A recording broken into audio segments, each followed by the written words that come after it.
सत श्री अकाल साਰਿਆਂ ਨੂੰ, ਕੀ हाल चाल। मैं रंजीत सिंह और फिर न्यू वीडियो। तो आज की वीडियो में बात करेंगे वर्क परमिट के बारे में, जो कि आपने अप्लाई करना है आफ्टर योर स्टडी, जो कि होता है पोस्ट ग्रेजुएट वर्क परमिट।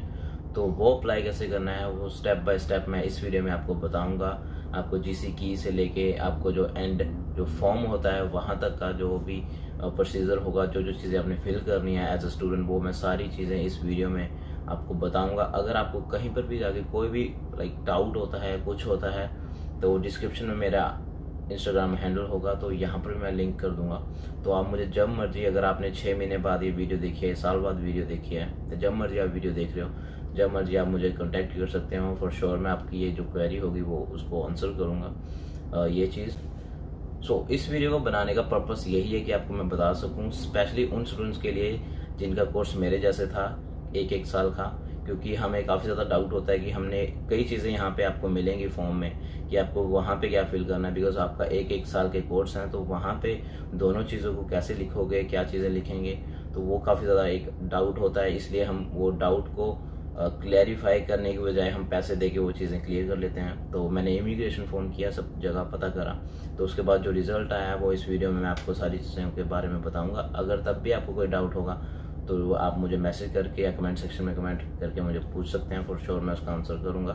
तो अब हम करते हैं जी video start. So here we go. So सबसे पहले आपको बनानी है जीसी की लॉगिन आईडी। तो यहाँ IRCC जीसी की लिखने के बाद तो आपको यहाँ आएगा do not have an account. तो वहाँ पर रजिस्टर को क्लिक करने के बाद आपको ये पेज शो होगा। उसके जब आप नीचे स्क्रॉल करोगे देन उसके बाद आएगा रजिस्टर्ड विद जीसी की। तो जीसी की पे क्लिक करने के बाद वहाँ पे लॉगिन एंड पासवर्ड आएगा और राइट हैंड साइड लिखा होगा साइन अप। तो वहाँ पे आपने साइन अप करना है अगर आपके पास जीसी की नहीं है। तो यहाँ एक्सेप्ट करने के बाद तो यहाँ पे ये पूछेगा आपको क्रिएट योर यूज़र नेम। तो यूज़र नेम कैसे बनाना है, जैसे मैं यहाँ पे बना रहा हूँ, आपको मैं दिखाता हूँ एक बार रॉन्ग करके कि गलती क्या है। तो उसके बाद जो राइट यूज़र नेम होगा वो भी डालूँगा। तो यहाँ पे मैंने 777 लिखा है, तो यहाँ पे अगर मैं कंटिन्यू करूँगा तो यहाँ पे वो रॉन्ग दिखाएगा मुझे। तो यहाँ पे फिर मैंने यहाँ पे कर दिया 77 एंड 99, तो ये ओके है। तो यहाँ पे आपने अपना यूज़र नेम ऐसे बनाना है। तो जो पासवर्ड है उसकी एग्जांपल मैं आपको बताता हूँ, बिकॉज पासवर्ड रखने टाइम बहुत ज़्यादा टफ़ हो जाता है। तो यहाँ पर पासवर्ड आपको ऐसा रखना है। तो ये रखने के बाद आप अगर कंटिन्यू करोगे तो दैन उसके बाद नेक्स्ट पेज जो खुलेगा, तो अब देखते हैं इसको कंटिन्यू करके। तो कंटिन्यू हुआ तो ये ओपन हो गया। तो इसमें लिखा है क्रिएट योर रिकवरी क्वेश्चंस। तो अगर आप कभी अपना पासवर्ड भूलते भी हो तो आपको जो रिकवरी क्वेश्चंस के आंसर्स होते हैं वो आपको याद होने चाहिए। तो यहाँ पे मैं रैंडमली आंसर्स दे रहा हूँ यहाँ पे, बट आपको वो आंसर्स देने हैं यहाँ पे जो आपको हमेशा याद रहें। बट यहाँ पे आप सभी आंसर्स कॉमन नहीं दे सकते, आपको कुछ ना कुछ डिफरेंट करना होगा। जैसे कि मैंने यहाँ पे लिखा है, तो वो आपको ये चीज़ें डालनी है यहाँ पे और उसके हिसाब से आपको आगे कंटिन्यू करना है। दैन उसके बाद ये आगे प्रोसीड होगा, अदरवाइज़ ये नहीं होगा।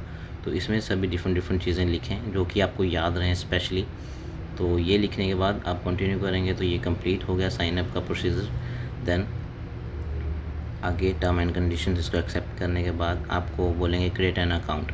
तो यहाँ पे आपका अकाउंट खुलेगा। जो आपका नाम पासपोर्ट पे है, अगर आपका पासपोर्ट पे गिवन नेम में सब है तो गिवन वहाँ डालना है। अगर लास्ट नेम है आपका तो उस हिसाब से आपको सारी चीज़ें करनी है जैसे कि पासपोर्ट पे है आपके।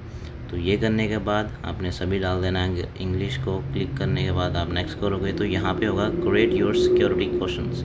तो जैसे कि पिछले में था वैसे ही यहाँ पे है, तो आपको सिक्योरिटी क्वेश्चंस भी याद होने चाहिए जो जो आप आंसर कर रहे हो। तो ये सारे आंसर देने के बाद अगर आप कंटिन्यू करोगे तो आपको ये पेज दिखेगा कि यहाँ पे ऑलमोस्ट हमारा अकाउंट क्रिएट हो गया है। तो हमने वर्क परमिट के अप्लाई करना है। तो हम वर्क परमिट को अप्लाई करने के लिए यहाँ पे जाएंगे apply to come to Canada पे। तो इसको क्लिक करते हैं हम, तो ये खुलता है। तो यहाँ पे सबसे पहले ये पूछेगा कि आपके पास पर्सनल रेफरेंस कोड है कि नहीं है। तो आपके पास नहीं होगा फॉर श्योर, तो हमें यहाँ पे क्लिक नहीं करना या कोई भी पर्सनल कोड नहीं फिल करना। उसके नीचे अगर आप देखोगे लिखा हुआ है I do not have a personal reference code, तो वहाँ पे हमने जाना है। तो अगर इसको स्क्रॉल डाउन करते हैं तो वहाँ पे एक लिखा हुआ visa, work visitor visa, study and like work permit. तो उसके बाद ये ओपन होगा। तो इसमें हमने सभी चीज़ों को फिल करना है अपनी एलिजिबिलिटी देखने के लिए। तो सबसे पहले यहाँ ऑप्शन है कि what would you like to do in Canada. तो हमने वर्क के लिए करना है, तो वर्क। तो सेकंड ऑप्शन आता है कि how long you are planning to stay in Canada, तो यहाँ पे हमारा होगा टेम्परेरी मोर देन 6 मंथ्स। तो ये है थर्ड ऑप्शन, इसको हम क्लिक करते हैं। अगला सो नेक्स्ट है कि आप कहाँ पे रहते हो, तो ऑलमोस्ट यहाँ पे आप कनाडा से ही अप्लाई कर रहे हो तो आपको कनाडा करना है यहाँ पे क्लिक। उसके नीचे जाओगे तो उसमें लिखा है do you have a family member who is in Canada, और वो कनेडियन है या फिर ऐसा कुछ नहीं, तो यहाँ नो अगर है तो येस। तो उसके बाद आपका डेट ऑफ बर्थ, तो आपको अपना डेट ऑफ बर्थ जो भी है पासपोर्ट पे जो आपको पता है वो आपने यहाँ पे डालना है। तो उसके बाद नेक्स्ट करोगे तो यहाँ पे यहाँ पे हम एक चीज़ भूल गए थे तो वो हम अब कर लेते हैं ओके। तो वो आएगा हमारा यहाँ पे इंडिया जो कि था कोड का इशू, तो हम उसको करने के बाद नेक्स्ट करते हैं। तो उसके बाद हमें एक क्वेश्चन आता है कि आप यूनाइटेड स्टेट्स के सिटीज़न हो ऐसा कुछ, तो यहाँ पे हमने नो करना है। और यहाँ पे मैं एक चीज़ बताऊँ, जो जो चीज़ें मैं यहाँ पे फिल कर रहा हूँ वही सेम आपने फिल करनी है अगर आप स्टूडेंट हो, बिकॉज आपने post graduate work permit apply करना है तो फॉर श्योर आपको ये करना है। तो what is your current status, आप स्टूडेंट हो, यहाँ पे स्टूडेंट आएगा। Do you plan to work on campus, no. Next करेंगे इसके बाद, उसके बाद आएगा are you full time student at, जो भी चीज़ें लिखी हुई है तो यहाँ पे जो जो चीज़ें मैं करूँगा यहाँ पे आएगा no. Have you recently graduated from participating candidate, जो यहाँ पे आएगा yes. Is your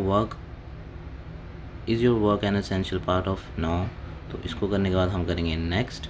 have you been told by immigration that Canada residence in Canada, तो यहाँ पे आएगा हमारा नो, बिकॉज ऐसा कुछ हमने नहीं किया, अभी हम स्टूडेंट ही हैं तो ये कोई प्लान नहीं है हमारा। तो अभी यहाँ पर भी नो आएगा। Do you have written job offer, no, अभी हमारे पास कुछ नहीं है तो यहाँ पर भी नो आएगा। So do have an official letter from your school that confirm you have completed, yes. आपके पास आपकी ट्रांसक्रिप्ट, आपका जो फाइनल जो ट्रांसक्रिप्ट होंगी जो भी आपका होगा वो है आपके पास, ओके। तो यहाँ पे अगर आप मैरिड हो तो आप मैरिड डालोगे, अदरवाइज़ आपको सिंगल डालना है। सो अगला क्वेश्चन है what is your province of destination, जहाँ पर आप आए थे और जहाँ पे आप रह रहे हो मोर देन 6 मंथ्स, तो वो आपको डालना है। जैसे मैं क्यूबिक में था मॉन्ट्रियल में, तो मैं डालूँगा यहाँ पे क्यूबिक।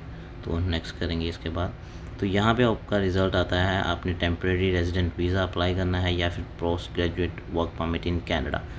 तो हमने करना है पोस्ट ग्रेजुएट, तो इसको करने के बाद हम करेंगे कंफर्म। तो कंफर्म करने के बाद अब देखते हैं हमें क्या आता है, इसको पढ़ लें आप अच्छे से। तो उसके बाद हमें आता है do you have an official letter from school that confirm you completed your study program as well and your final transcript, yes, because आपके पास सब कुछ होगा तो येस, उसके बाद ही आप अप्लाई कर सकते हो। तो इसको येस करने के बाद डू यू हैव CSQ, अगर आप मॉनिटर में हो तो CSQ का क्वेश्चन पूछेंगे वो, तो यहाँ पे आपका नहीं करना है, नो कर दो यहाँ पे और नेक्स्ट कर दो यहाँ पे। तो नेक्स्ट करने के बाद अगला क्वेश्चन आएगा have you had a medical exam performed by RCC authorised panel physician, यहाँ पर भी आपका आएगा नो, बिकॉज ऐसा कोई हमने टेस्ट नहीं दिया या उन्होंने लिया नहीं है, तो यहाँ पे हमारा आएगा नो। तो करेंगे हम इसके बाद नेक्स्ट। तो अगला क्वेश्चन है have you lived in designated country or territory for more than 6 months in last year, yes। जैसे कि आप अगर ब्रैम्पटन हो या फिर यहाँ पे हो 6 महीने से ज़्यादा रहते हो तो यस, यहाँ पे यस आएगा, अगर नहीं तो नो। तो ऑलमोस्ट मैं क्यूबिक में 2 साल से ही हूँ तो मैं यस करूँगा। तो उसके बाद हम करेंगे नेक्स्ट। तो find out you're eligible to apply, तो यहाँ पे आएगा for medical exam you must see the physician on Canadian. तो इसको हमें पढ़ने के बाद जो जो चीज़ें समझ आएंगी तो आप पढ़ लेना, अदरवाइज़ आपको यहाँ पे नो ही करना है। तो अगर आप अपने इंफॉर्मेशन अपने जो भी चीज़ें हैं उसको देखने के लिए देखना चाहो तो फॉर श्योर देखें, उसको पढ़ें अच्छे से। तो यहाँ पे आएगा हमारा नो और करेंगे इसके बाद हम नेक्स्ट। तो नेक्स्ट करने के बाद आपको क्वेश्चन आएगा do you want to submit an application for a family, अभी तो नहीं, तो यहाँ पे आपका नो आएगा। Are you giving someone access to, अगर आप अपना एक्सेस अपने फ्रेंड को या अपने किसी को भी देना चाहोगे तो यहाँ पे येस कर दो, नहीं तो नो कर दो। मैंने नहीं देना तो मैंने नो कर दिया। In the last 10 year have you given your biometric and photo, तो जैसे कि मैंने अपना बायोमेट्रिक नहीं दिया तो मैंने यहाँ नो किया है, अगर आपने दिया हुआ है तो आपने येस करना है। तो उसके बाद नेक्स्ट करोगे तो उसके बाद उन्होंने बोला कि आप जो ये वर्क परमिट की फ़ीस है आप खुद पे करेंगे, तो यहाँ यस आप खुद पे करेंगे। Are you able to digital, yes, अगर आपके पास उन्होंने बोला है कि आपको अपने जो भी हैं वो स्कैन के थ्रू अपने डॉक्यूमेंट्स यहाँ फिल करने, तो वहाँ पे यस आएगा। अगला हैव यू पेइंग फ्री, या यहाँ पे है ऑनलाइन, आप अपनी जो भी फ़ीस है वो ऑनलाइन करोगे तो यस, वहाँ पे यस करने के बाद आपको रिव्यू योर आंसर्स के आएंगे। तो जब भी आप ये फिल करोगे उसके बाद रिव्यू ज़रूर करें, बिकॉज़ उसमें कभी ना कभी गलती हो सकती है। आप अपना रिव्यू करें, दैन उसके बाद नेक्स्ट करें, तो ये चीज़ें सारी आ जाएंगी। उसके बाद इन्होंने बताया हुआ स्टेप बाय स्टेप आपको क्या क्या चीज़ें करनी है, किस फॉर्मेट में करना है। तो ये चीज़ें पढ़ने के बाद आपको करना है यहाँ पे कंटिन्यू। तो कंटिन्यू कर, इसको पढ़ लें, जो भी ऊपर डिटेल्स दी होंगी इसको पढ़ने के बाद आप देखेंगे सबसे पहले है फॉर्म। तो ये फॉर्म बहुत ज़्यादा ज़रूरी है, इसको अगर हम ओपन करेंगे तो मैं दिखाऊं तो ये ऐसा शो होगा। इसको आपने डाउनलोड करना है, ये ऊपर ही ऑप्शन आपको मिल जाएगा। डाउनलोड करने के बाद ये कुछ दिखेगा ऐसा, तो इसको भी हम फिल करेंगे। ये बहुत ज़्यादा ज़रूरी फॉर्म है और इसको करते हैं बाद में फिल। और दूसरे जो डॉक्यूमेंट्स हैं आपको कौन कौन से चाहिए उसके बारे में बात करते हैं। तो अगर आप स्क्रॉल डाउन करोगे तो यहाँ पे सबसे पहले दिया हुआ है रीसेंट एजुकेशन ट्रांसक्रिप्ट्स। जो भी आपकी ट्रांसक्रिप्शन जितनी भी हैं वो आपको PDF में बना के यहाँ पे डालनी है, सभी को अटैच करके। जो जो चीज़ें हैं फॉर्मेट इन्होंने बताए हुए हैं कौन कौन से फॉर्मेट में देनी है। उसके बाद कंप्लीशन ऑफ लेटर, तो जो स्टडीज़ के आपका कंप्लीशन लेटर है वो डालना है, पासपोर्ट डालना है और डिजिटल फ़ोटो। तो ये सारी चीज़ें आपको यहाँ डालनी है। और इसका जो साइज़ है वो यहाँ पे दिया होगा, आप जहाँ क्वेश्चन मार्क है वहाँ पर भी देख सकते हैं। और इसकी अमाउंट है जो वो भी देख सकते हैं यहाँ आप। तो ऑलमोस्ट इन्होंने बताया हुआ है 300 के समथिंग आसपास जाएगा ये। तो इतने में आप आराम से अप्लाई कर सकते हो। अदरवाइज़ अगर आप किसी एजेंट या फिर किसी लॉयर के पास जाओगे वो 600 500 ऐसे लेंगे, 200 या 300 एक्स्ट्रा। तो अब बात करते हैं जी हम फॉर्म के बारे में। तो फॉर्म है ये जो मैं आपको बता रहा हूँ, और ये ऑलमोस्ट मैंने फ़िल कर लिया है। और जो जैसा मैंने अपना वर्क परमिट के लिए फ़िल किया था वो सेम है, जस्ट मैंने वो चीज़ें चेंज करी हैं जो कि ज़रूरी हैं, जो कि मैं यहाँ पे नहीं दिखा सकता। तो वही चीज़ें मैंने चेंज करी हैं। और उसके अलावा जो चीज़ें हैं वो सारी सेम हैं जो जो मैंने अपने वर्क परमिट के लिए किया था जब मेरा 3 साल का वर्क परमिट आया। तो ये चीज़ें हैं स्पेशली उन स्टूडेंट्स के लिए जिनका एक साल का कोर्स है जैसे मेरा था, तो उनके लिए भी काफ़ी ज़्यादा ये हेल्पफुल रहेगा और दूसरे स्टूडेंट्स के लिए भी। आई होप ये वीडियो काफ़ी ज़्यादा आपको हेल्प करेगी।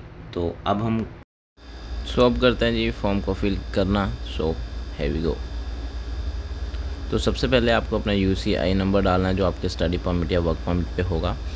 तो दूसरे पॉइंट में आपको इंग्लिश या फ्रेंच आपको सिलेक्ट करने की, आपको कौन सी लैंग्वेज में करना है।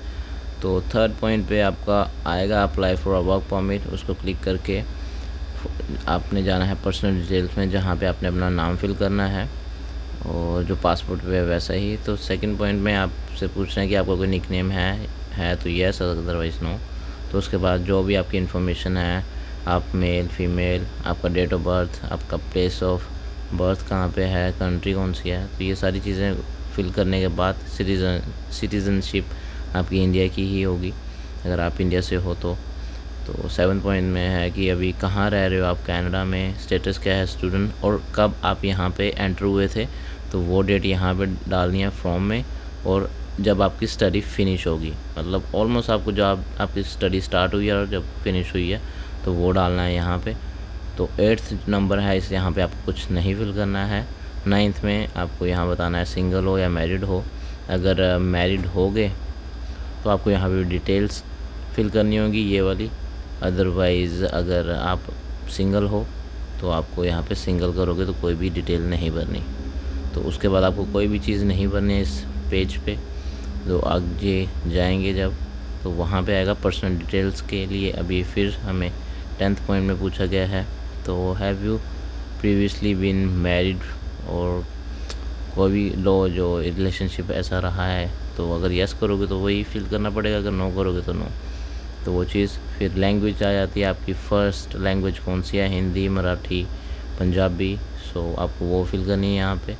तो आपको अभी कौन सी लैंग्वेज में सभी चीज़ें करनी है, वो है इंग्लिश, या फिर आपको जो फ्रेंच पसंद है तो फ्रेंच कर लो अगर आपको आती है तो वो। तो हैव यू टेकन एटलीस्ट, जो यस हम जो आइल्स का टेस्ट दे के आए थे तो उस पर हम क्लिक करेंगे यहाँ पे। तो यहाँ टिक करके तो अब आ गया पासपोर्ट। तो यहाँ पे आपको पासपोर्ट का नंबर डालना है। उसके बाद कंट्री ऑफ इशू, कि इंडिया से हमें इशू हुआ था, कब इशू हुआ था, जो पासपोर्ट पे डेट होगी वो, और कब एक्सपायर होगा वो भी पासपोर्ट पे ही लिखी होगी। तो ये दोनों चीज़ें डाल के सीधा आपको नेशनल आइडेंटिटी पे जाना है। तो अगर आपके पास आधार कार्ड या कोई भी चीज़ ऐसी नहीं है तो कोशिश करें पासपोर्ट ही डालें, तो वही सही रहेगा। तो वही सारी डिटेल डालने के बाद USPR कार्ड के बारे में उन्होंने पूछा है, अगर यस तो आपके पास वही इन्फॉर्मेशन डालनी होगी, अगर आपके पास नहीं है तो नो करके नेक्स्ट कॉन्टैक्ट इन्फॉर्मेशन में जाओगे। तो यहाँ पे आप अपना एड्रेस दोगे जो जिस पे आपका वर्क परमिट आएगा, ये बहुत ज़्यादा ज़रूरी है। तो इसको ध्यान में रखते हुए आप अपना सारा जो एड्रेस है वो अच्छे से दें, रीचेक करेंगे आपने जो चीज़ें डाली हैं वो सही हैं। तो उसके बाद थर्ड पॉइंट पे आपको टेलीफ़ोन नंबर देना है, अपना भी दें और अपना जो कोई भी फ्रेंड हो या कुछ हो उनका भी देना है, अपनी ईमेल भी डालनी है यहाँ पे। ये सारी चीज़ें जो मैंने फ़िल करी हैं वही एग्जैक्ट आपने भी फ़िल करनी है अगर आप स्टूडेंट हो। तो आगे जाके आया है ऑप्शन कमिंग इनटू कनाडा, तो कब आपने यहाँ पे एंटर किया था। तो यहाँ पे आपने वो चीज़ डालनी है कि आप कब एंटर कर गए थे कनाडा। अगर आप क्यूबिक आए हो, मॉन्ट्रियल है, तो आपको प्लेस भी यहाँ पर लिखनी है, कहाँ पर आप लैंड किए थे वो चीज़। तो जो डॉक्यूमेंट नंबर है फोर्थ पॉइंट में आप देखोगे, सेकंड और थर्ड में कुछ नहीं फिल करना। जो फोर्थ पॉइंट है डॉक्यूमेंट नंबर, वो आपके पासपोर्ट के लास्ट पेज पे होगा, वो वहाँ से आपको उठा के वो यहाँ पे फिल करना है।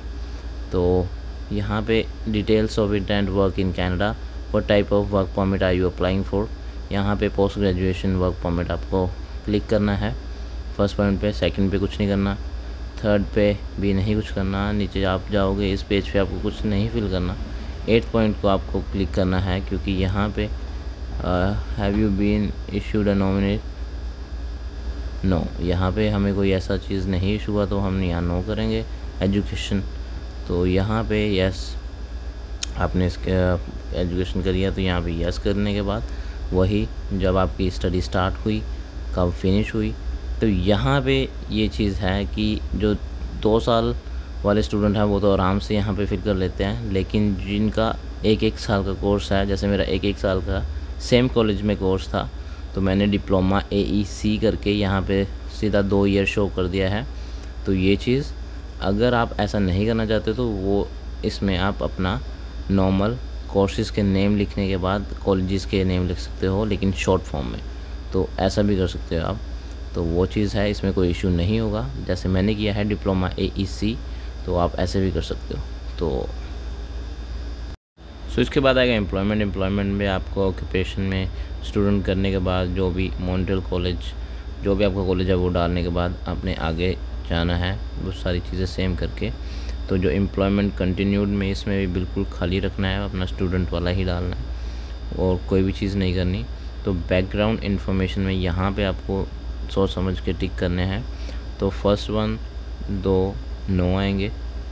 तो अगर आपका इसमें से कोई भी रीज़न है, यस करने के बाद आप अपने जो भी डिटेल है वो फिल कर सकते हो।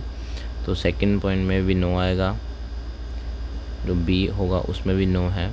जो थर्ड है वो आपको राइट करना है अगर आपका 1-1 साल का कोर्स है।